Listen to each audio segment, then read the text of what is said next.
Now, you may be one of the people who has tons of stuff around you and you have no problem. You love all of the things that you have. You love that there's not a clear horizontal space in your house. The walls are covered, there are things everywhere, and you enjoy that.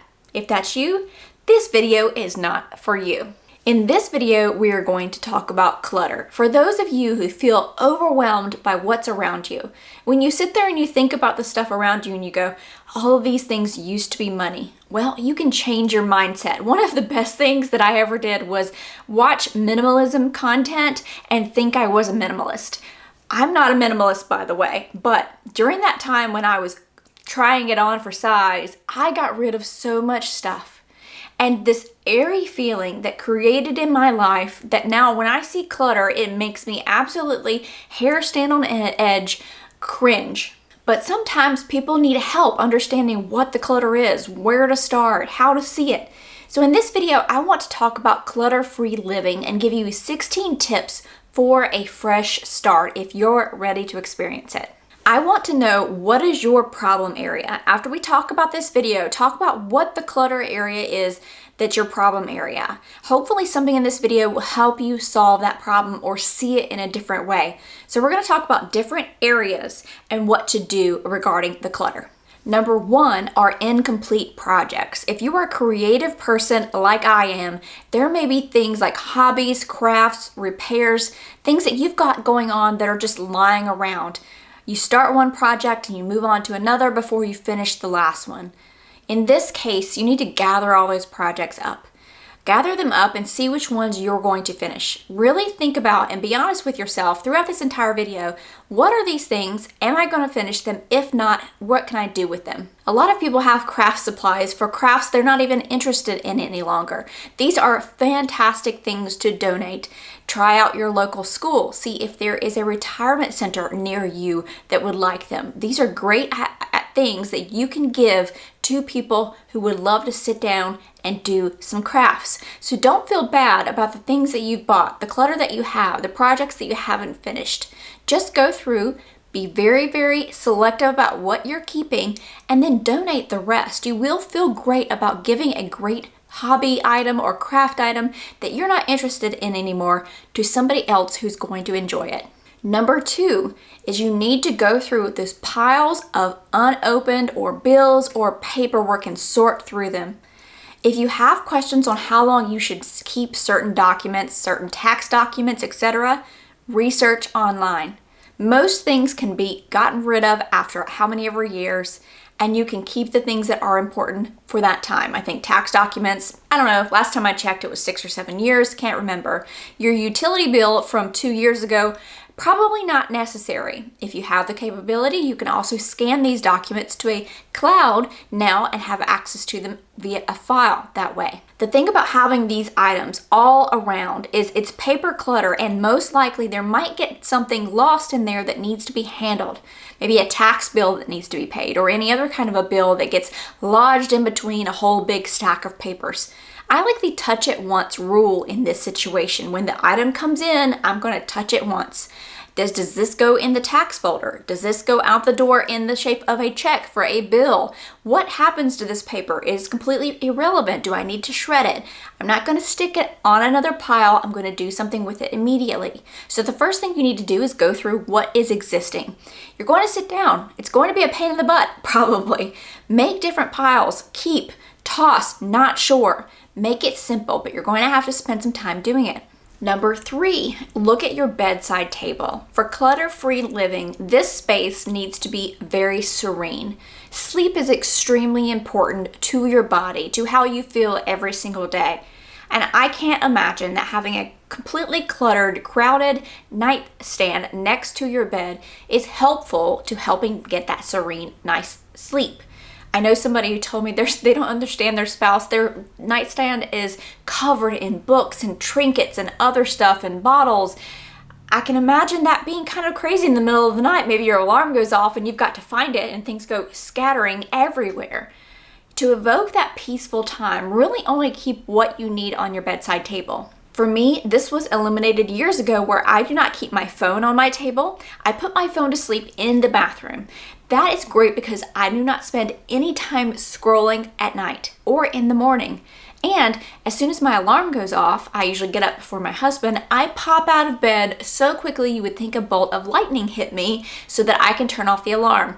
By the time you've done that, you're awake. There's no snoozing happening. I don't even have an alarm clock, so I use my phone for my alarm, but I don't have a clock. If you wake up in the middle of the night and you see what time it is, there's been plenty of studies that have shown that is not helpful for getting back to sleep. On my nightstand is my lamp, my study Bible, and the current book that I am reading. That is completely it.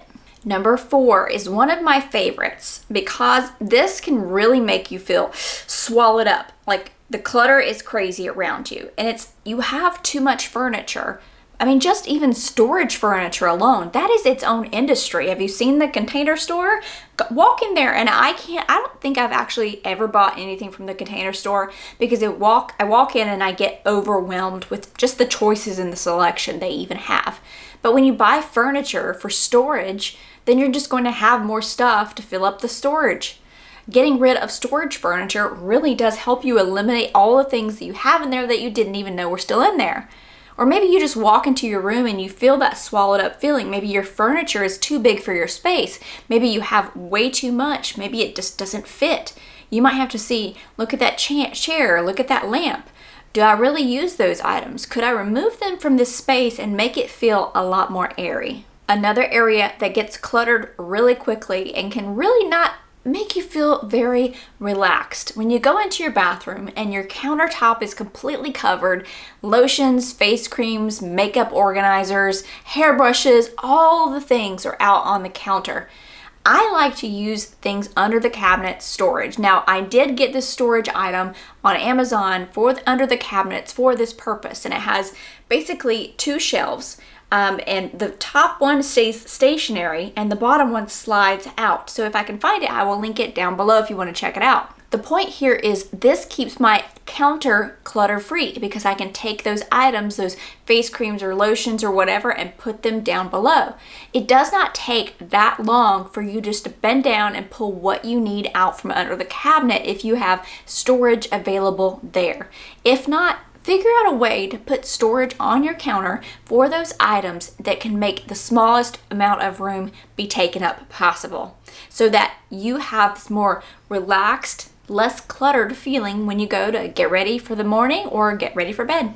Number 6, having a clutter-free life might be realizing that maybe it's just that you are unorganized. Maybe that's not there's too much stuff. It's that you haven't given things a proper home. Things can go this place or that place. If you go out to buy something new, you think, where's this going to have a home? This also helps you not to buy things unless they do have a home. You go, where am I going to put this? If you can't come up with an answer, might not be a good time to buy it. But the issue might not be too much stuff. It might actually just be you need to become more organized about putting things away and finding homes for them. Number 7, one way that you can certainly feel cluttered is if you're using shelves. So if you have a shelving unit and you're just shoving things on them. You're trying to get things off the floor so you can mop it, so you just shove it on your bookshelves. And the next thing you know, you've got that one book you want to get to, but there's papers and clutter and things and knickknacks right around it. And if you pull the book, it might just set off a catapult of things falling off that shelf. Utilize shelves for things, for books, for your little displays, but don't use them as places to shove things to get them out of the way because you haven't done what you needed to, either getting rid of them or putting them away in a proper place. Number 8, that might be that you have too much stuff on the wall. You feel cluttered because there is just so much to look at. Having blank space really is visually appealing to the eye. If you've gone into a hotel room and you see the few pieces of art that they might have on the wall versus a ton of things, instead of taking everything down, maybe take a few pieces down. Sit back, see how you feel. Don't take the hooks out of the wall. If you feel better, then maybe that was the right decision. If not, you can always put it back. But take a look at your walls and see how much stuff is on them and if you feel better if you remove a few pieces. Number 9, you may have already decluttered. You may have the clutter all put together in one spot. You may know that it's there. But what you've done is instead not gotten rid of it. So you've organized, you've decluttered, you've gotten the things all in one spot. A lot of people just hold on to the stuff they wanted to get rid of when they were all inspired. They shove it into a closet, or maybe it just goes into the garage, or goodness, they might even just rent a storage unit to put them. They're out of the house now, it's not bothering me, but I'm paying for rent for the thing to live, even though I don't really want it. Seriously, if you've got organizing happening, decluttering happening, get rid of the clutter. Clutter-free living is living without the clutter around you.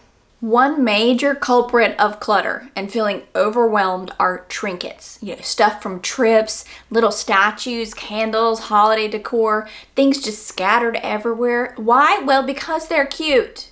I had to get it, and it's super cute. It's super special, and I'm gonna keep it. But yeah, all these things are out. There's like 100 of them. They're all super cute and super special, but are they really super special if there's that many? Can you really enjoy all of them if there are that many? It might take really weeding through and going, I do love little trinkets, but maybe I should stop. Maybe I should go through what I have, give away things that really don't mean a lot to me, and keep only the special things out. Let me see how I feel about that. Number 11 are horizontal surfaces. When all of your horizontal surfaces are filled with things, visually to an eye, it can feel very cluttered. So pulling those horizontal surfaces, looking at those shelves or those dressers or those side tables and going, what can I pull away from this area to make it feel more open, more airy, more clutter-free? Number 12 is one thing that is my biggest pet peeve, and it's shoes laying out. Talk about annoying, making me feel like things are everywhere. If there are shoes just laying out by the door, on the porch, put them away. Get a shoe rack. It is very annoying to stumble over shoes by the door when you're coming in or going out. Not to mention, they start just getting dirt all over the floor, and then they're piled on top of each other, which isn't good for the shoes. They get dirty because another pair of shoes got dirty. You can see this one really bothers me. Yeah. Number 13, maybe it's your closet. Maybe it's just so overwhelming that you keep buying new clothes because you don't want to go in and see what you actually have. One way to feel a little bit clutter-free is to pull things out of your closet. Actually have room to spread out your clothes on the shelf or on the closet rod. It makes things feel better. You can see the things you have. They don't get wrinkled as easy. Decluttering your closet can be overwhelming for some people, but it's one thing that if you want to really cut back, simplify a bit, feel that clutter-free feeling, it can make a difference when you go to get dressed every morning. Number 14 is making sure you don't use your floor as storage. Same thing with the shoes, or having boxes stacked up of the stuff that you're supposed to declutter and get out of the house, or papers stacked up, or books, things just littering the floor. Keeping the floor clean can really feel very, very nice and relaxing. If you've got to move stuff every time you go to sweep or mop, it can be very annoying. You can miss spots. There's a dust bunny behind that box that I just haven't moved in a long time. Maybe it's a good idea to look, are you using the floor for storage? Number 15 is one area where I had to give a little, and it's the refrigerator door. Sometimes these things can get out of hand, but I had to give a little. My daughter wanted to start from a young age putting her art up there. Now we keep school calendars.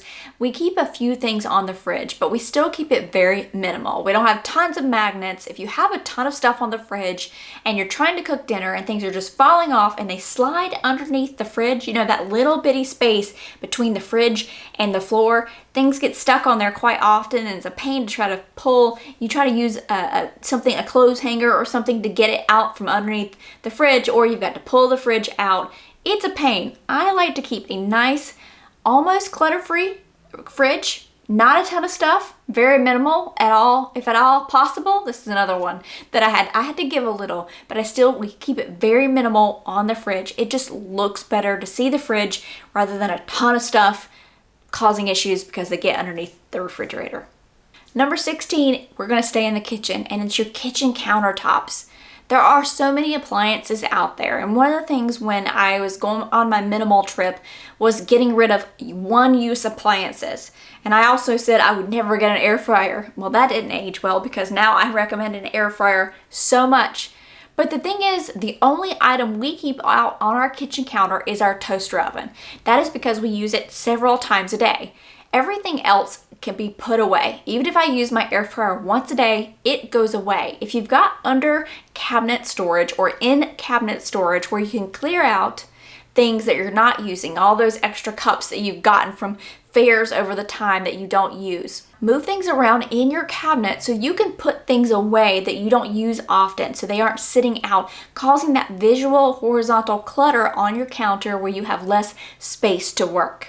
I hope you enjoyed this video of tips for clutter-free living. It's really stepping back, looking at your space, listening to this video. Do any of these areas ring a bell that you need to work on? Let me know which ones do down below. I hope you enjoyed the video. If you did, you can help my channel out by clicking on that like button down below and also subscribing. I hope you have a wonderful week and I look forward to seeing you again soon.